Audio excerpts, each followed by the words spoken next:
அனுசரணை வழங்குவோம். நீங்கள் இலக்கை நோக்கி செல்லுங்கள், நாம் இடர்களை எதிர்கொள்கிறோம். செலிங்கோ லைஃப், வாழ்க்கைக்கான நிரந்தர உறவு. புதிய சிக்னல் ப்ரோ அண்ட் ஜிஞ்சர், முழுமையான வாய் சுகாதாரத்திற்கு.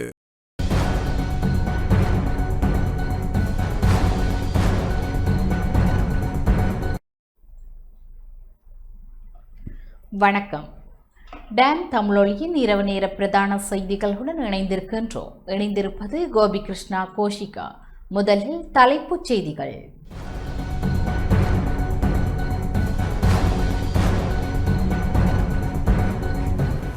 அரசாங்கம் முன்மொழிந்துள்ள 22வது அரசியலமைப்பு திருத்த சட்டம் மூலம் நீதிமன்றங்களில் நிலவும் வழக்கு தாமதங்களுக்கு தீர்வை தராது என அஜித் பி பெரேரா கருத்து.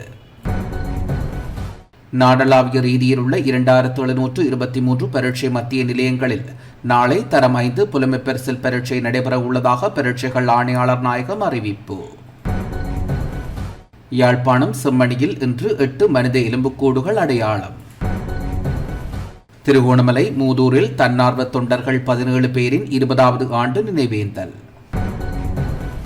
இலங்கையின் சிறைச்சாலைகளில் அனுமதிக்கப்பட்ட கொள்ளளவை விட 4 மடங்கு கைதிகள் தடுத்து வைக்கப்பட்டுள்ளதாக குற்றச்சாட்டு.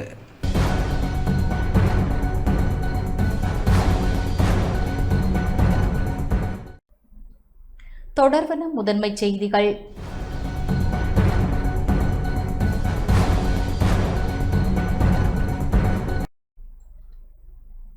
அரசாங்கம் முன்மொழிந்துள்ள 22வது அரசியலமைப்பு திருத்த சட்டம் மூலம் நீதிமன்றங்களில் நிலவும் வழக்கு தாமதங்களுக்கு தீர்வை தராது என நாடாளுமன்ற உறுப்பினர் அஜித் பி பெரேரா தெரிவித்துள்ளார்.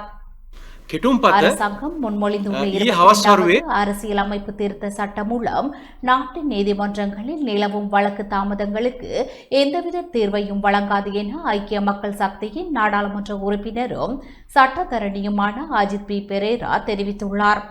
மாறாக இந்த திருத்தம் நீதித்துறையின் சுதந்திரத்தை பாதிக்கும் வகையில் குறுகிய நோக்கத்துடன் கொண்டுவரப்பட்டுள்ளதாகவும் அவர் குற்றம் சாட்டினார்.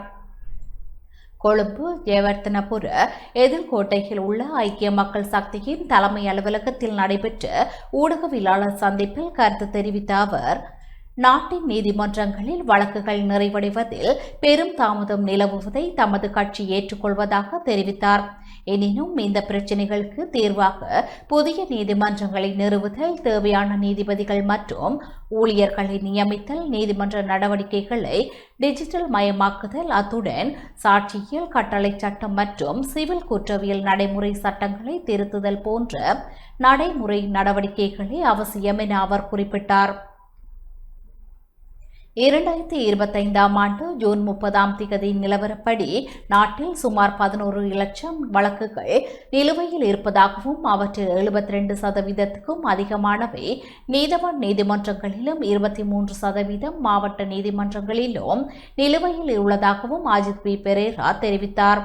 அதன்படி நாட்டில் மொத்தம் நிலுவை வழக்குகளில் சுமார் 95% கீழ்நிலை நீதிமன்றங்களிலேயே இருப்பதாகவும், ஆனால் முன்மொழியப்பட்டுள்ள அரசியலமைப்பு திருத்தத்தில் இந்த வழக்குகளின் விசாரணைகளை விரிவுபடுத்துவதற்கோ அல்லது அவற்றின் தரத்தை மேம்படுத்துவதற்கோ எந்தவித முன்மொழிவுகளும் இல்லை எனவும் அவர் சுட்டிக்காட்டினார்.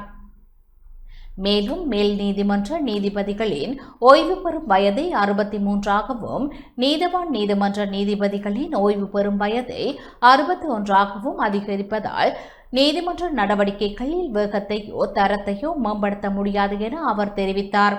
தற்போதைய பிரதம நீதியரசரின் பதவிக்காலத்தை நீட்டிப்பதை நோக்கமாக கொண்டே அரசாங்கம் இந்த நடவடிக்கையை ஆரம்பித்துள்ளதாகவும், பின்னர் ஏனைய நீதிமன்ற நீதிபதிகளின் ஓய்வு பெறும் வயதையும் அதிகரிக்க நடவடிக்கை எடுத்துள்ளதாகவும் அவர் குற்றம் சாட்டினார். இதேவேளை உயர் நீதிமன்றத்தில் 17 நீதிபதிகள் இருக்க வேண்டிய நிலையில் 13 பேரும், மேல்முறையீட்டு நீதிமன்றத்தில் 20 பேருக்கு பதிலாக 16 பேரும், மேல் நீதிமன்றத்தில் 110 பேருக்கு பதிலாக 93 பேரும் தற்போது பணியாற்றுவதாகவும் அவர் குறிப்பிட்டார். இவ்வாறு நிலவும் நீதிபதி வெற்றிடங்களையே முதலில் நிரப்பாமல் மேல் நீதிமன்ற நீதிபதிகளின் எண்ணிக்கையை 120ஆக அதிகரிக்க முன்மொழிவது தர்க்க ரீதியானது நடவடிக்கை என அவர் மேலும் தெரிவித்தார்.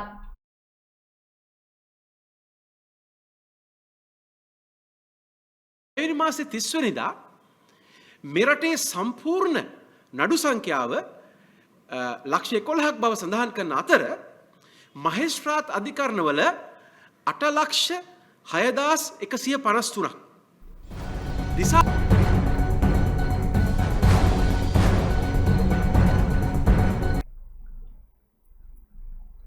தரமைந்து புலமை பரிசில் பரீட்சை நாளை நடைபெற உள்ளதாக பரீட்சைகள் ஆணையாளர் நாயகம் இந்திகா குமாரி லியனகே தெரிவித்துள்ளார். நாடளாவிய ரீதியில் உள்ள 2723 பரீட்சை மத்திய நிலையங்களில் இம்முறை தரம் 5 புலமை பரிசில் பரீட்சை நாளை நடைபெற உள்ளதாக பரீட்சைகள் ஆணையாளர் நாயகம் இந்திகா குமாரி லியனகே தெரிவித்துள்ளார்.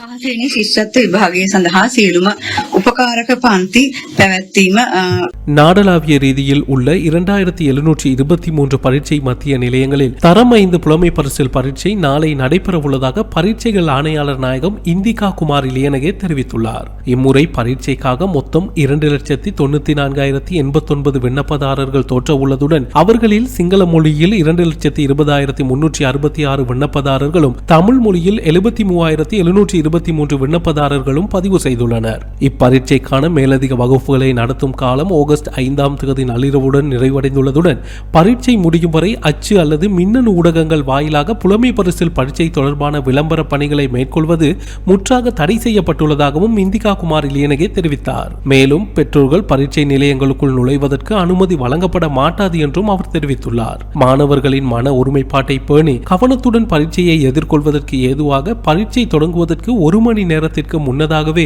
பரீட்சை நிலையங்களுக்கு வருமாறு பரீட்சை திணைக்களம் அறிவுறுத்தியுள்ளது. முதலாவதாக 2ஆம் வினாத்தாள் வழங்கப்படும் என்பதுடன் அது காலை 9:30 மணிக்கு தொடங்கி காலை 10:45 மணிக்கு நிறைவடையும். அதன் பின்னர் கிடைக்கும் சிறிய இடைவேளைக்கு பிறகு காலை 11:15 முதல் நண்பகல் 12:15 வரை 1 மணி நேர காலம் முதல் வினாத்தாளுக்காக ஒதுக்கப்படும். பரீட்சைக்கு தோற்றும் அனைத்து மாணவர்களும் வினாத்தாளில் உள்ள அறிவுறுத்தல்களை நன்றாக வாசித்து தங்களது பரீட்சை இலக்கத்தை சரியாக குறிப்பிட்டு தெளிவான கையெழுத்தில் வினாத்தாளிலேயே பதிலளிக்க வேண்டும் என்றும் பரீட்சைகள் ஆணையாளர் நாயகம் தெரிவித்துள்ளார். மேலும் கையடக்க தொலைபேசிகள், ஸ்மார்ட் கடிகாரங்கள், குறிப்புகள் அல்லது ஏனைய இலத்திரனியல் சாதனங்கள் எதையும் பரீட்சை மண்டபத்திற்குள் கொண்டுவர தடை விதிக்கப்பட்டுள்ளதாகவும் அவர் மேலும் தெரிவித்தார். මේ පුංචි දූල පුතාලට ශිෂ්‍යත්ව විභාගයට පෙනී සිටින ඔක්කොටම සුභාශිංසන ගෙනෙනවා. புலமை பரிசில் உயர்தர பரீட்சைகளை எவ்வித இடையூறுகளுமின்றி நடத்துவதற்கு அனர்த்த முகாமைத்துவ நிலையம் பரீட்சை திணைக்களத்துடன் இணைந்து சிறப்பு வழிகாட்டுதல்களை வெளியிட்டுள்ளது. நாளை நடைபெறவுள்ள தரம் 5 புலமை பரிசில் பரீட்சை மற்றும் காப்போத உயர்தர பரீட்சைகளை எவ்வித இடையூறுகளுமின்றி நடத்துவதற்காக அனர்த்த முகாமைத்துவ நிலையம் பரீட்சை திணைக்களங்களுடன் இணைந்து சிறப்பு வழிகாட்டுதல்களை வெளியிட்டுள்ளது. இது தொடர்பில் ஊடகங்களுக்கு கருத்து தெரிவித்த அனர்த்த முகாமைத்துவ நிலையத்தின் தயார்படுத்தல் மற்றும் திட்டமிடல் பணிப்பாளர் சாதுர லியனராட்சி අවසර ශිෂ්‍යත්ව විභාගයත් උසස් පෙළ විභාගය සඳහාත් சீரற்ற வானிலை அல்லது அனர்த்த நிலைமைகள் ஏற்பட்டாலும் மாணவர்கள் எவ்வித சிரமமும் இன்றி பரீட்சைக்கு தோற்றுவதையும் ஆசிரியர்கள் தங்களது கடமைகளுக்கு செல்வதையும் உறுதிப்படுத்தவே இந்த நடவடிக்கை எடுக்கப்பட்டுள்ளது. வளிமண்டலவியல் திணைக்களம், தேசிய கட்டட ஆராய்ச்சி நிறுவனம், நீர்ப்பாசன திணைக்களம் மற்றும் மகாவலி அதிகார சபை ஆகியவற்றுடன் இணைந்து தற்போதைய பலத்த காற்று, மழை மற்றும் ஆற்றுப்படுகைகளின் வெள்ள அபாயங்கள் தொடர்ச்சியாக கண்காணிக்கப்பட்டு வருகின்றன. மேலும் டெங்கு நோய் பரவல் மற்றும் எல்னினோ காரணமாக ஏற்படும் கடுமையான வெப்ப அலைகளிலிருந்து பாதுகாப்பதற்கான முன்னெச்சரிக்கை நடவடிக்கைகளும் இந்த வழிகாட்டலில் சேர்க்கப்பட்டுள்ளன. பரீட்சைக்கான ஏற்பாடுகளுக்காக அனர்த்த முகாமைத்துவ நிலையம் 24 மணி நேரமும் இயங்கக்கூடிய சிறப்பு செயல்பாட்டு நிலையம் ஒன்றை நிறுவியுள்ளது. இதன் மூலம் நாட்டின் 25 மாவட்டங்களும் ஒருங்கிணைக்கப்பட்டு நிலைமைகள் உடனுக்குடன் கண்காணிக்கப்படும். எதிர்பாராத விதமாக ஏதேனும் அவசர அனர்த்த நிலைமைகள் உருவானால் உடனடியாக செயல்பட முப்படையினரும் போலீசாரும் தயார் நிலையில் வைக்கப்பட்டுள்ளனர். தேவையான உட்கட்டமைப்பு வசதிகளுடன் எவ்வித அனர்த்த இடையூறுகளும் இன்றி பரீட்சைகளை வெற்றி பாதையில் நடத்தி முடிக்க அனைத்து ஏற்பாடுகளும் பூர்த்தி செய்யப்பட்டுள்ளன. අපොස උසස් පෙළ විභාගය සහ පාවසර ශිෂ්‍යත්ව විභාගය පැවැත්විය හැකි වාතාවරණයක් ඉදිරියේදී ඇති. யாழ்ப்பாணம் செம்மணியில் இன்று 8 மனித எலும்புக்கூடுகள் அடையாளம் காணப்பட்டுள்ளன. யாழ்ப்பாணம் செம்மணி மனித புதைக்குழியில்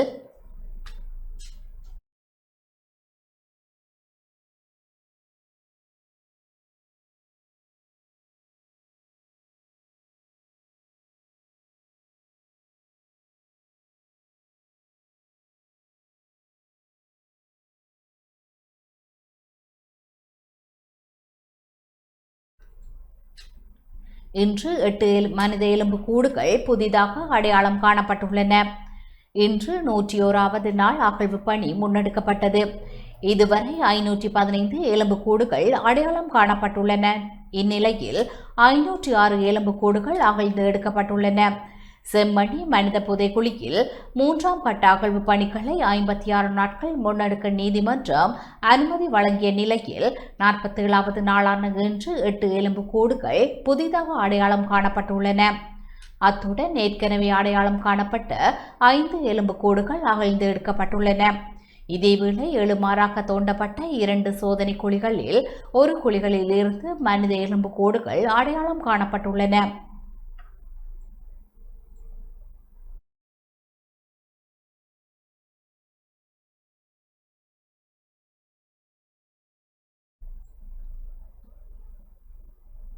திருகோணமலை மூதூரில் படுகொலை செய்யப்பட்ட தன்னார்வ தொண்டர்கள் 17 பேரின் 20வது ஆண்டு நினைவேந்தல் இன்று நடைபெற்றது.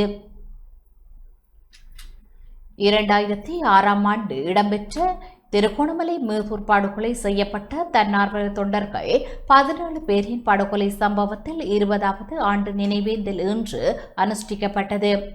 உயிரிழந்தவர்களின் குடும்பத்தினர் பொதுமக்கள் இணைந்து ஏற்பாடு செய்திருந்தனர். உயிரிழந்த 17 தன்னார்வ தொண்டு நிறுவன ஊழியர்களின் உருவப்படத்திற்கு மலர் தூவி தீபமேற்றி அஞ்சலி செலுத்தப்பட்டது. படுகொலை செய்யப்பட்ட இடத்திற்கு சென்று மெழுகுவர்த்தி ஏற்றி நினைவஞ்சலியும் செலுத்தப்பட்டது.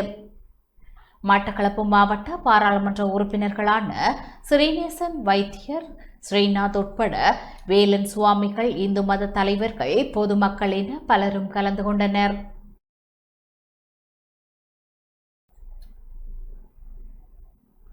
சிறைச்சாலை வன்முறைகள் குறித்து அரசாங்கம் தீவிர கவனம் செலுத்தி வருவதாக பிரதி அமைச்சர் சோந்தலிங்கம் பிரதீப் தெரிவித்துள்ளார்.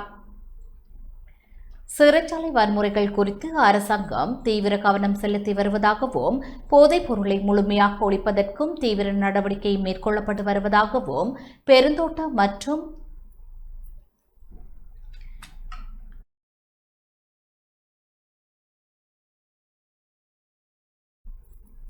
சமூக உட்கட்டமைப்பு வசதிகள் பிரதி அமைச்சர் சுந்தரலிங்கம் பிரதீப் தெரிவித்துள்ளார்.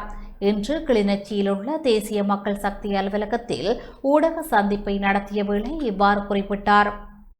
உங்களுக்கு தெரியும், இந்த சிறைச்சாலைகளிலே அநேகமான கைதிகள் இந்த போதைப் பொருள் தொடர்புபட்ட கைதிகள் அங்கு இருப்பதனால் வெளியில் இருக்கக்கூடிய அரசியல்வாதிகள் அல்லது உள்ளுக்குள் இருக்கின்ற போதை வியாபாரிகள் அவருடைய ஒரு இணைப்பை ஏற்படுத்தி இந்த கைது நடவடிக்கைகள் அல்லது இந்த அரசாங்கம் முன்னெடுக்கின்ற போதைப் பொருளுக்கு எதிரான நடவடிக்கையை குழப்புவதற்கு அல்லது அதை மழுங்கடிப்பதற்காக இவர்கள் இவ்வாறான சிறைசாலைக்குள்ளே குழப்பங்களை விளைவித்து அங்கு வன்முறைகளை தூண்டிவிட்டு இந்த அரசாங்க நடவடிக்கைகளை தடுப்பதற்கான முயற்சியை மேற்கொண்டு வருகிறார்கள்.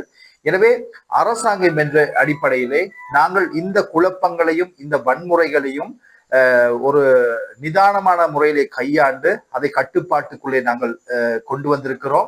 விசேடமாக நேற்றைய தினம் பொதுமக்கள் பாதுகாப்புத்துறை அமைச்சர் ஆனந்த் விஜயபால, அதே போல எங்களுடைய நீதி அமைச்சர் அரசர நாணயக்கார உடன் எங்களுடைய ஜனாதிபதி அன்றகுமார திசாநாயக் அவர்கள் விசேட அதே போன்று பாதுகாப்பு அதிகாரிகளுடன் விசேட சந்திப்பை ஏற்படுத்தி இந்த சிறைச்சாலை சம்பவங்கள் தொடர்பாக மிக நீண்ட கலந்துரையாடலை மேற்கொண்டதோடு எதிர்காலத்திலே எடுக்க வேண்டிய அவசர நிலைகள் தொடர்பாகவும் கலந்துரையாடப்பட்டது. அதே போல வெளியில் இருக்கின்ற குற்றவாளிகளுக்கும் சிறைக்குள் அவர்கள் நினைப்பதை நடக்க விடாது அதை தடுத்து இந்த நாட்டிலே சமாதானத்தை ஏற்படுகின்ற பாரிய பொறுப்பு அரசாங்கமாக எங்களுக்கு ஒப்படைக்கப்பட்டிருக்கிறது.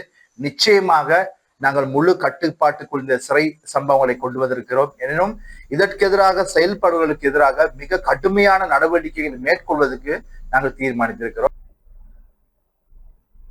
நுவரெலியா மல்லிகைப்பூ தோட்ட அம்மன் கோவில் வளாகத்தில் புத்தர் சிலை ஒன்றை வைக்கும் முயற்சி தோல்வியடைந்துள்ளது. நுவரெலியா மாவட்டம் வரப்பனை பிரதேச சபைக்குட்பட்ட மல்லிகைப்பூ தோட்ட அம்மன் கோவில் வளாகத்தில் புத்தர் சிலை ஒன்றை வைக்க முயற்சித்த சிலரை பிரதேச மக்கள் ஒன்றிணைந்து தடுத்து நிறுத்திய சம்பவம் ஒன்று இடம்பெற்றுள்ளது. இச்சம்பவம் தொடர்பில் மேலும் தெரிய வருவதாவது, கோவில் வளாகத்தில் புத்தர் சிலையை வைக்க முயற்சித்தவர்களை அவதானித்து பிரதேச மக்கள் உடனடியாக ராகலை போலீசாருக்கு தகவல் வழங்கியுள்ளனர். இதனையடுத்து சம்பவ இடத்திற்கு விரைந்த போலீசார் புத்தர் சிலையை அங்கு வைப்பதற்காக மேற்கொள்ளப்பட்ட முயற்சியை தடுத்து நிறுத்தியுள்ளனர். குறித்த பகுதியில் 100 ஆண்டுகளுக்கு மேலாக அம்மன் வழிபாடு உட்பட காவல் தெய்வ வழிபாடுகள் இடம்பெற்று வருவதாக அப்பகுதி மக்கள் தெரிவித்துள்ளனர். இது தொடர்பில் அப்பகுதி மக்கள் கடும் அதிருப்தியை வெளியிட்டுள்ளதுடன் கண்டனத்தையும் தெரிவித்துள்ளனர். இச்சம்பவம் தொடர்பான ராக்லி போலீசார் விசாரணைகளை முன்னெடுத்து வருகின்றனர்.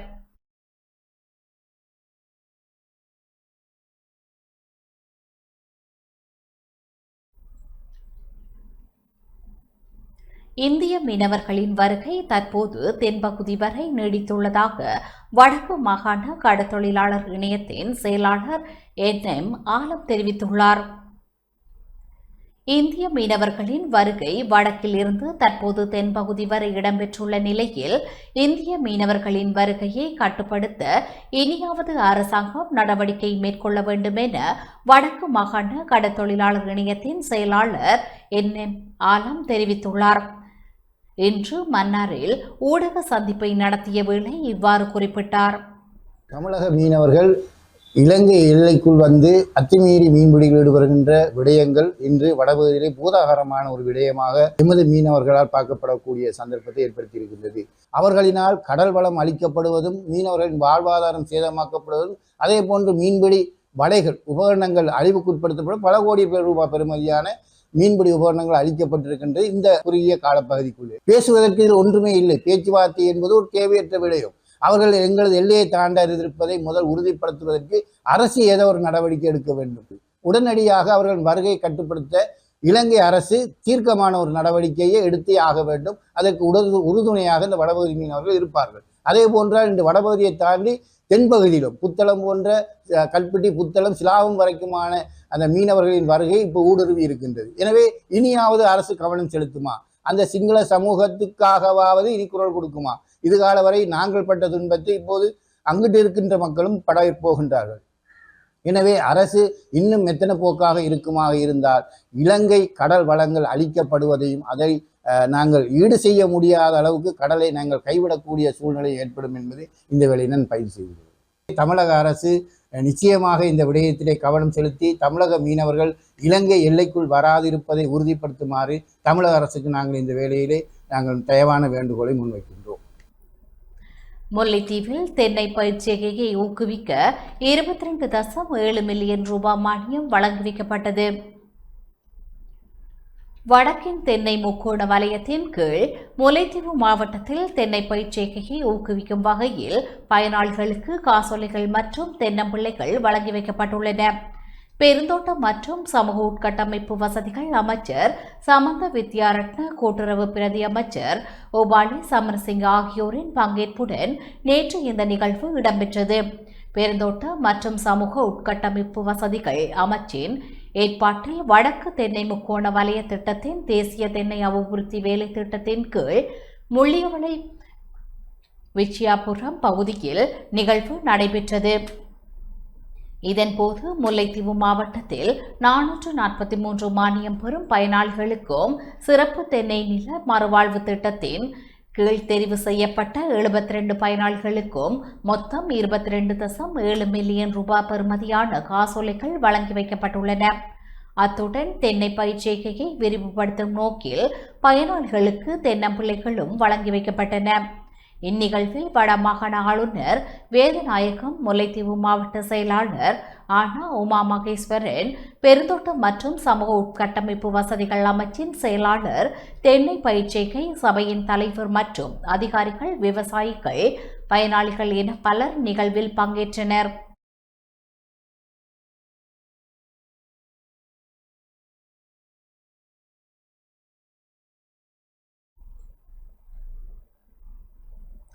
ஒழுங்கமைக்கப்பட்ட குற்றக்குழுக்களுடன் தொடர்புடையதாக கூறப்படும் குடு சலிந்து மற்றும் துபாய் தரங்கு ஆகியோரின் போதைப்பொருள் வலையமைப்புடன் தொடர்புடைய சந்தேக நபர்கள் ஒருவர் பொரண்ணை பகுதியில் கைது செய்யப்பட்டுள்ளார்.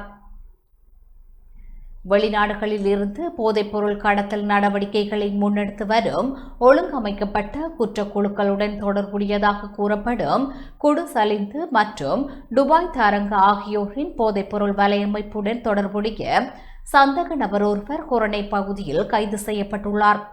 போலீஸ் விசேட அதிரடி படையினர் மேற்கொண்ட சுற்றி வளைப்பின் போது குறித்த சந்தக நபர் கைது செய்யப்பட்டுள்ளார். அவரிடமிருந்து 1 கிராம் 400 மில்லிகிராம் ஐஸ் எனப்படும் கிறிஸ்டல் மொத்தம் பெட்டமைன் மற்றும் 89 போதைப்பொருள் மாத்திரைகள் கைப்பற்றப்பட்டுள்ளதாக போலீசார் தெரிவித்துள்ளனர்.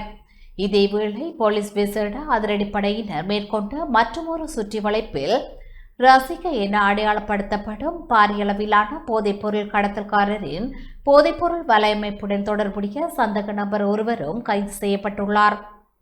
அவரிடமிருந்து 278 கிராம் 700 மில்லிகிராம் ஹஷி 22 கிராம் 500 மில்லிகிராம் கோஷ் 17 கிராம் 200 மில்லிகிராம் ஹெரோயின் 4650 போதைப்பொருள் மாத்திரைகள் மற்றும் 16,10,950 ரூபாய் பணம் ஆகியவை கைப்பற்றப்பட்டுள்ளதாக போலீசார் தெரிவித்துள்ளனர்.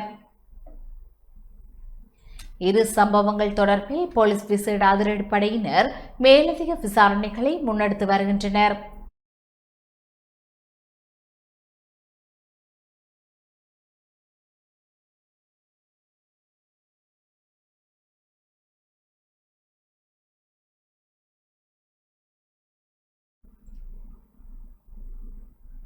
இலங்கையின் சிறைச்சாலைகளில் அனுமதிக்கப்பட்ட கொள்ளளவை விட 4 மடங்கு கைதிகள் தடுத்து வைக்கப்பட்டுள்ளதாக சமூக பிரதிநிதிகள் குற்றம் சாட்டியுள்ளனர். இலங்கையின் சிறைச்சாலைகளில் அனுமதிக்கப்பட்ட கொள்ளளவை விட 4 மடங்கு அதிகமான கைதிகள் தடுத்து வைக்கப்பட்டுள்ளதாகவும் சிறைச்சாலைகளில் நிலவும் மனித உரிமை மீறல்கள், மன ரீதியான சித்திரவதைகள் மற்றும் ஊழல்களே ஆன்மீக பதற்றமான சூழ்நிலைக்கு முக்கிய காரணங்களாக அமைந்துள்ளதாகவும் சிறை கைதிகளின் உரிமைகளை பாதுகாக்கும் அமைப்பும் பல்வேறு சமூக பிரதிநிதிகளும் குற்றம் சாட்டியுள்ளனர். கொழும்பில் நடைபெற்ற ஊடகவியலாளர் சந்திப்பில் கருத்து தெரிவித்த சிறை கைதிகளின் உரிமைகளை பாதுகாக்கும் அமைப்பின் தலைவர் சட்டத்தரணி சேனக்க பெரேரா, சுமார் 10,000 கைதிகள் மட்டுமே பராமரிக்கக்கூடிய நாட்டின் சிறைச்சாலை கட்டமைப்பில் தற்போது 40,000க்கும் அதிகமானோர் தடுத்து வைக்கப்பட்டுள்ளதாகவும் தெரிவித்தார். குறிப்பாக 10 மில்லிகிராமுக்கு அதிகமான போதைப்பொருள் தொடர்பான வழக்குகளில் மேன்முறையீட்டு நீதிமன்றத்தின் ஊடாகவே பிணை பெறக்கூடிய நிலை காணப்படுவதாகவும் அதற்கு தேவையான அரசு இரசாயன பகுப்பாய்வாளர் அறிக்கைகள் கிடைப்பதில் ஏற்படும் நீண்டகால தாமதம் சிறைச்சாலை நெரிசலுக்கு முக்கிய காரணமாக இருப்பதாகவும் அவர் குறிப்பிட்டார். மேலும் சிறைச்சாலைகளில் இடம்பெற்றதாக கூறப்படும் வன்முறைகள் தொடர்பில் போலீசாரையோ குற்ற புலனாய்வு திணைக்களத்தினரையோ மாத்திரம் ஈடுபடுத்தப்படாமல் தடவியல் அடிப்படையிலான நடுநிலையான விசாரணைகள் முன்னெடுக்கப்பட வேண்டும் என்றும் கைதிகளின் முறைப்பாடுகளுக்கு அரசாங்கம் உரிய முறையில் செவிசாய்க்க வேண்டும் என்றும் சட்டத்தரணி சேனநாயக்க பெரேரா வலியுறுத்தியுள்ளார். ඒ අඩුම ගානේ දැන් අපේ දැන් ආරවාට්ටුව ගත්තොත් එහෙම ඒකේ පොඩි අර 10 කෑලි කියන්නේ 10 කියන්නේ හැරෙන්නවත් ඉර නැහැ. ඒකක් ඇතුලේ කාන්තාවන් 6 දෙනෙක් ඉන්නවා. ඒ කියන්නේ ඒක නිකන් පොඩ්ඩක් හිතලා බලන්න 10 කෑල්ලක් කියලා කියන්නේ ඒක ඇතුලේ කාන්තාවන් 6 දෙනෙක් ඉතියා එක පුද්ගලයෙක්ටුත් අත පය දිගෑරලා ඉන්නේ බොහොම අමාරුයි. ඒතර පැදුරු දාගෙන வடக்கு மாகாணத்தில் கூட்டுறவு இயக்கத்தை மீண்டும் வலுப்படுத்துவதற்கு அரசாங்கத்தின் முழு ஒத்துழைப்பு கிடைக்கும் என வடக்கு மாகாண ஆளுநர் நாவண்ண வேதநாயகன் தெரிவித்துள்ளார். அரசாங்கம் கூட்டுறவுத்துறையை பலப்படுத்தும் நோக்கில் பல்வேறு முன்னெடுப்புகளை மேற்கொண்டு வரும் நிலையில் இந்த சாதனமான சூழலை வடக்கு மாகாணம் முழுமையாக பயன்படுத்தி கடந்த கால பெருமையை மீட்டெடுக்கும் வகையில் கூட்டுறவுத்துறையை மீளெழுச்சி அடைய செய்ய வேண்டும் என வடக்கு மாகாண ஆளுநர் நாவண்ணா வேதநாயகன் தெரிவித்துள்ளார். வடக்கு மாகாண கூட்டுறவு அபிவிருத்தி வங்கியின் ஏற்பாட்டில் இடம்பெற்ற உணவு பாதுகாப்பு மாநாடு இன்று யாழ்ப்பாணம் தந்தை செல்வா அரங்கில் மாகாண கூட்டுறவு அபிவிருத்தி வங்கியின் தலைவர் அகிலேன் கதிர்காம தலைமையில் இடம்பெற்ற வேளை இவ்வாறு குறிப்பிட்டார்.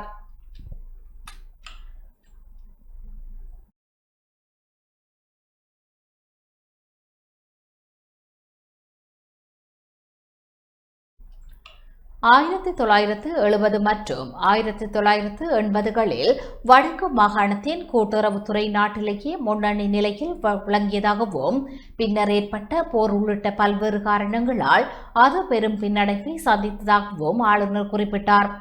தற்போது கூட்டுறவுத்துறை தேசிய பொருளாதார வளர்ச்சியின் முக்கிய தூணாக மாற்றம் அரசாங்கம் உறுதியாக கொள்கையுடன் செயற்பட்டு வருவதாகவும் இது வடக்கு மாகாணத்திற்கு கிடைத்துள்ள அரிய வாய்ப்பாகும் எனவும் ஆளுநர் தெரிவித்தார். வடக்கு மாகாண கூட்டுறவு இயக்கத்தை மீண்டும் வலுப்படுத்துவதற்கு அரசாங்கத்தின் முழுமையான ஒத்துழைப்பும் கிடைக்கும் என நம்பிக்கை வெளியிட்ட ஆளுநர் கூட்டுறவு நிறுவனங்கள் தமது செயற்பாடுகளை விரிவுபடுத்தி உற்பத்தி சந்தைப்படுத்துதல் மற்றும் பொருளாதார முன்னேற்றத்தில் அதிக பங்காற்ற வேண்டும் என வலியுறுத்தினார். இந்த நிகழ்வில் வடக்கு மாகாணத்தின் பல்வேறு பகுதிகளையும் சேர்ந்த கூட்டுறவு சங்கங்களின் பிரதிநிதிகள், கூட்டுறவு நிர்வாகிகள், அதிகாரிகள் மற்றும் கூட்டுறவாளர்கள் என பலர் பங்கேற்றனர்.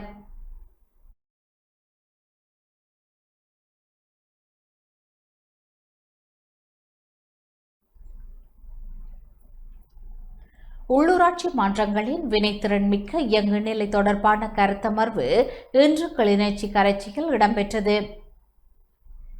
இலங்கை தமிழ் அரசு கட்சியின் கிளிநொச்சி கிளையின் ஏற்பாட்டில் உள்ளூராட்சி மன்றங்களின் வினைத்திறன் மிக்க இயங்கு நிலை தொடர்பான கருத்தமர்வு இன்று கரைச்சி பிரதேச சபை மண்டபத்தில் இடம்பெற்றது. விசேட அழைப்பாளராக தமிழக அரசின் உள்ளூராட்சித்துறை உயர்நிலை குழுக்களின் உறுப்பினரும் துறைசார் நிபுணருமான பேராசிரியர் பூ பழனித்துறை பங்கேற்றார். இந்த கருத்தரங்கில் கரைச்சி, பூநகரி, பச்சிலைப்பள்ளி பிரதேச சபைகளின் தவிசாளர்கள், உப தவிசாளர்கள், உறுப்பினர்கள், கட்சி ஆதரவாளர்கள் என பலர் பங்கேற்றனர்.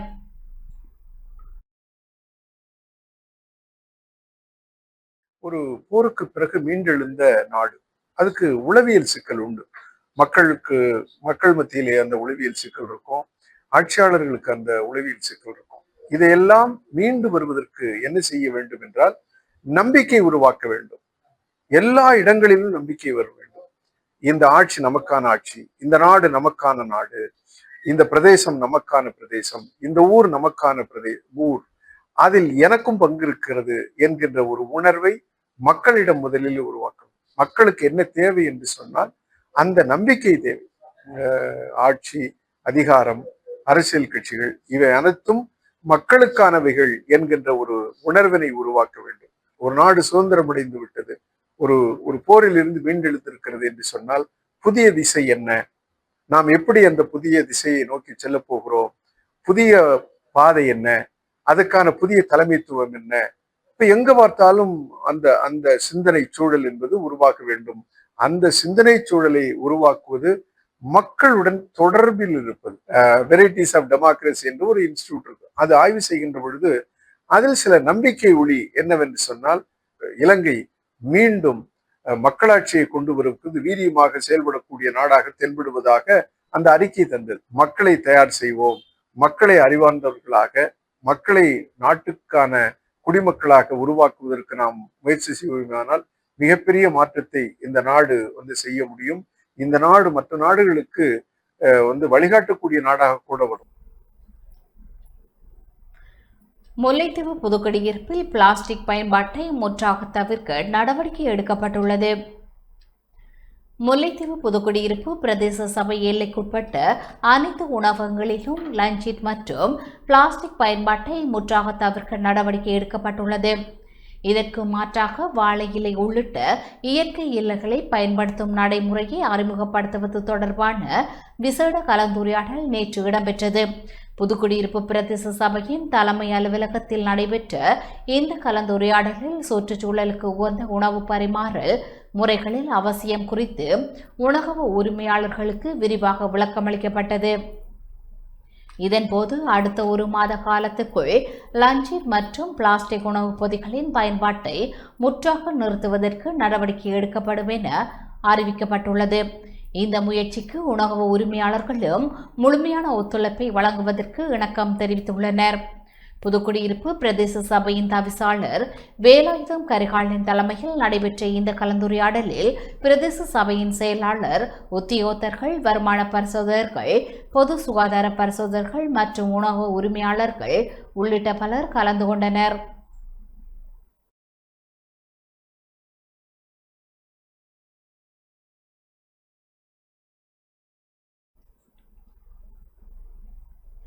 நாட்டில் டெங்கு நோயாளர்களின் எண்ணிக்கை 89,000 கடந்துள்ளது. இலங்கையில் இந்த வருடத்தில் இதுவரை பதிவான டெங்கு நோயாளர்களின் எண்ணிக்கை 89,000 கடந்துள்ளது. தேசிய டெங்கு கட்டுப்பாட்டு பிரிவின் தரவுகளின்படி ஆகஸ்ட் மாதத்தில் மாத்திரம் 3,686 டெங்கு நோயாளர்கள் பதிவாகியுள்ளனர். இந்த வருடத்தில் இதுவரை டெங்கு நோய் காரணமாக 64 பேர் உயிரிழந்துள்ளதாக தேசிய டெங்கு கட்டுப்பாட்டு பிரிவு தெரிவித்துள்ளது. இதேவேளை நாடளாவிய ரீதியில் 119 சுகாதார வைத்திய அதிகாரி பிரிவுகள் டெங்கு நோய் பரவுவதற்கான அதிக ஆபத்துள்ள பகுதிகளாக அடையாளம் காணப்பட்டுள்ளன.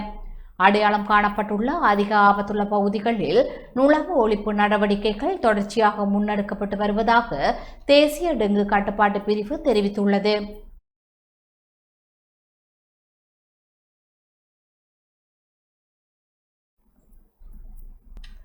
அத்தம தேசிய வேலை திட்டம் இன்று நாடு முழுவதும் ஆரம்பிக்கப்பட்டுள்ளது.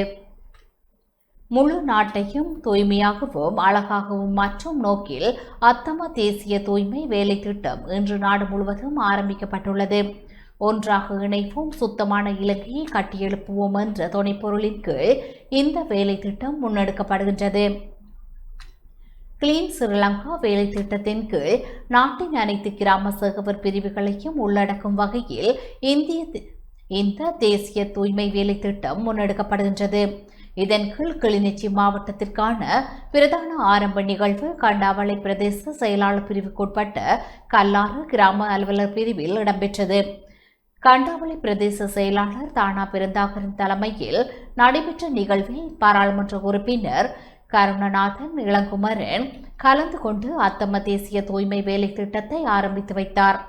இந்நிகழ்வில் கிளிநொச்சி மாவட்ட அரசாங்க அதிபர் சுப்பிரமணியம் முரளிதரன், 55வது படைப்பிரிவின் கட்டளை அதிகாரி சி.டி. விக்ரமரட்ன, கிளிநொச்சி பிராந்திய போலீஸ் அத்தியட்சகர் புத்திக குணசேகர, தர்மபுரம் போலீஸ் நிலைய பொறுப்பதிகாரி எம். திசாநாயக்க உள்ளிட்டோர் கலந்து கொண்டனர். அத்துடன் கிராம அலுவலர்கள், அரச உத்தியோகத்தர்கள், கண்டாவளை பிரதேச முன்வழி ஆசிரியர்கள், பிரதேச மக்கள் மற்றும் முன்வழி மாணவர்கள் என பலரும் நிகழ்வில் பங்கேற்றனர். நாட்டின் அனைத்து பகுதிகளிலும் தூய்மையான மற்றும் அழகான சுற்றுச்சூழலை உருவாக்கும் நோக்கில் மக்கள் பங்கேற்புடன் இந்த வேலை திட்டம் முன்னெடுக்கப்படுகின்றமை குறிப்பிடத்தக்கது.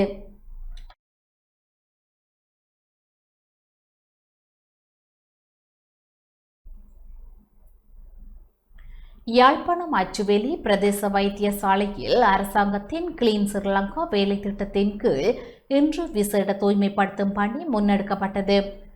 கோப்பாய் பிரதேச ஒருங்கிணைப்பு குழு தலைவரும் நாடாளுமன்ற உறுப்பினருமான ஜெயச்சந்திரமூர்த்தி ராஜீவனின் வழிகாட்டலின் கீழ் கோப்பாய் பிரதேச செயலகத்தில் ஏற்பாட்டில் இந்த தூய்மைப்படுத்தும் வேலை திட்டம் இடம்பெற்றது.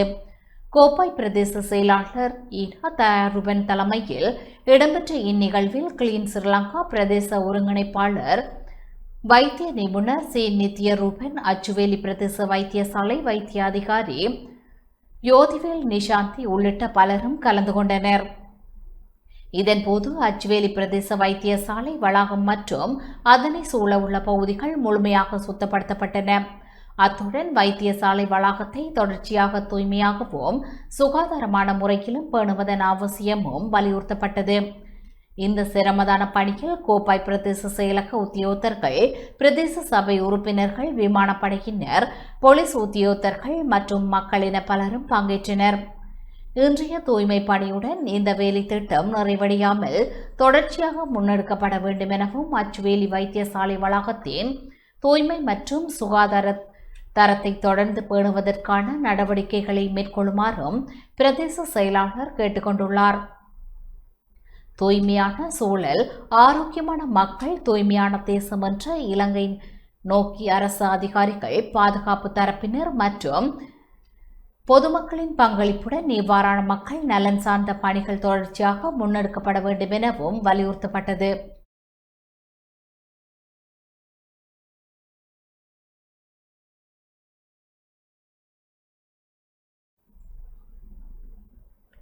யாழ்ப்பாணம் சாவகச்சேரி பிரதேச செயலக பிரிவுக்குட்பட்ட நாவற்குழி பாலத்தை ஆண்டிய பகுதியில் இன்று சிரமதான பணி முன்னெடுக்கப்பட்டது. சாவகச்சேரி பிரதேச செயலாளர் பிரான்சிஸ் சந்திரா சத்தியசோதி, பிரதேச சபை உறுப்பினர்கள், சமூக சக்தி தலைவர்கள், சமூக வலுவூட்டல் உத்தியோகத்தர், சமூக அபிவிருத்தி உத்தியோகத்தர், கிளீன் ஸ்ரீலங்கா வேலைத்திட்ட ஒருங்கிணைப்பாளர், சமூக சக்தி உறுப்பினர்கள் மற்றும் கிராம மக்கள், இராணுவத்தினர் இணைந்து சிரமதான பணிகளை மேற்கொண்டனர்.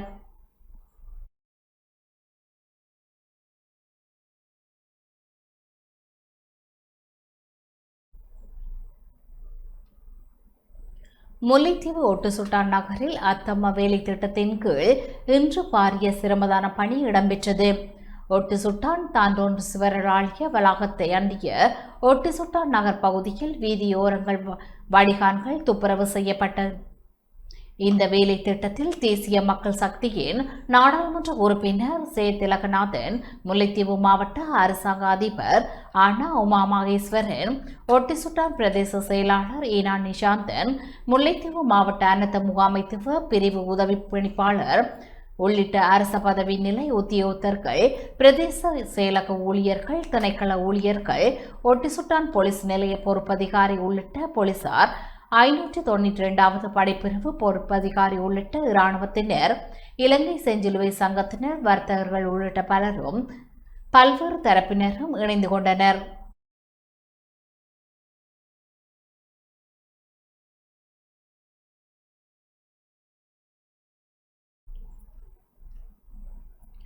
சுற்றுச்சூழல் பாதுகாப்பு மற்றும் சமூக நல்லிணக்கத்தை மேம்படுத்தி தூய்மையான தேசத்தை உருவாக்கும் நோக்கில் நடைமுறைப்படுத்தப்படும் அத்தம தேசிய தூய்மை திட்டத்திடம் இன்று வவுனியா நகரத்தை மையமாக கொண்டு முன்னெடுக்கப்பட்டது. கூட்டுறவு அபிவிருத்தி பிரதி அமைச்சர் உபாலி சமரசிங்க மற்றும் வவுனியா மாவட்ட செயலாளர் PA சரத்சந்திரா ஆகியோரின் தலைமையில் சிரமதான பணி ஆரம்பித்து வைக்கப்பட்டது. கிளீன் ஸ்ரீலங்கா திட்டம், பிரஜா சக்தி திட்டம் ஆகியவற்றின் உறுப்பினர்களின் ஒத்துழைப்புடன் இராணுவத்தினர் மற்றும் மாவட்ட செயலகத்தினர் இணைந்து மாவட்டத்தில் உள்ள அனைத்து கிராம உத்தியோகத்தர் பிரிவுகளிலும் திட்டத்தை நடைமுறைப்படுத்தியுள்ளனர். இன்றைய சிரமதான பணியில் முப்படையினர், சிவில் பாதுகாப்பு படையினர், போலீசார், அரசு அதிகாரிகள் மற்றும் சிவில் அமைப்புகளின் பிரதிநிதிகள் என பலர் இணைந்து கொண்டனர்.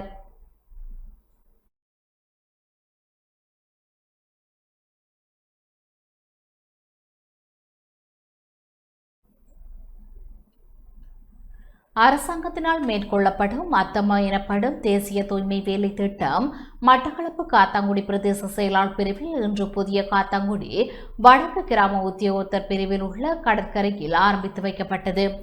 காத்தாங்குடி பிரதேச செயலாளர் நிகாரா மௌஜி தலைமையில் ஆரம்பமான இந்த நிகழ்வு நடைபெற்றது. வடிகான்கள் துப்புரவு செய்யப்பட்டதுடன் வீதியோரமும் காணப்பட்ட பொருட்கள் வெட்டி அகற்றப்பட்டு தூய்மைப்படுத்தப்பட்டன. கிழக்கு மாகாண பயணிகள் போக்குவரத்து அதிகார சபையின் தலைவரும் கிளீன் ஸ்ரீலங்கா வேலை திட்டத்தின் காத்தாங்குடி இணைப்பாளருமான MP M ஃபில்தல்ஸ் நாளினி, காத்தாங்குடி பிரதேச செயலக பிரதி திட்டமிடல் பணிப்பாளர், சமுத்தி முகாமையாளர்கள், அபிவிருத்தி உத்தியோகத்தர்கள், இலங்கை விமானப்படையின் அதிகாரிகள் என பலரும் கலந்து கொண்டனர்.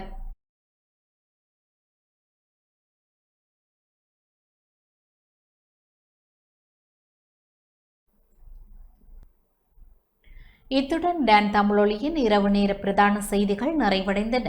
தொடர்ந்தும் டான் தமிழொலியின் நிகழ்ச்சிகளுடன் இணைந்திருங்கள். நன்றி, வணக்கம்.